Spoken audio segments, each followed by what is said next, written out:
اس کے بعد جو ہے جگر، ہمارا جو لیور ہوتا ہے وہ اگر ہم بہت زیادہ آئلی چیزیں کھاتے ہیں تو بچوں کا، بڑوں کا لیور، فیٹی لیور اس کو کہتے ہیں، وہ لیور کے اندر بہت زیادہ فیٹ ہو جاتا ہے، تو اس سے بھی اگین اینڈروجن لیول، بہت ایکٹیو اینڈروجن لیول جو ہے بہت زیادہ ہو جاتا ہے، تو ہم بہت ایکنی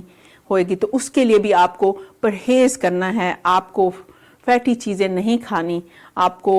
آئلی چیزیں سے پرہیز کرنا ہے۔ پھر آپ دیکھیں کہ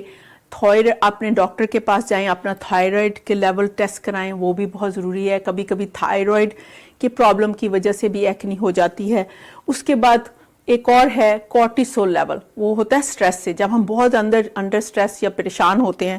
تو اس سے بھی ایکنی، میں نے دیکھا ہے بڑے لوگوں میں بھی ایکنی ہو جاتی ہے۔ کبھی میں سٹریسفل ہوں تو میں نے دیکھا ہے دانے نکلنے شروع ہو جاتے ہیں، کیونکہ ہمارا کورٹیسول لیول بہت اوپر چلا جاتا ہے۔ آج کل میرا بھی ایک دانہ نکلا ہوا ہے، تو اس کا مطلب ہے کہ جب بھی آپ سٹریس میں ہوں گے آپ کا کورٹیسول لیول اوپر چلا جاتا ہے، there is lot of oil, there is lot of hormones, تو اس سے آپ کے جسم میں آپ دیکھیں گے آپ کی اسکن پہ اثر پڑے گا۔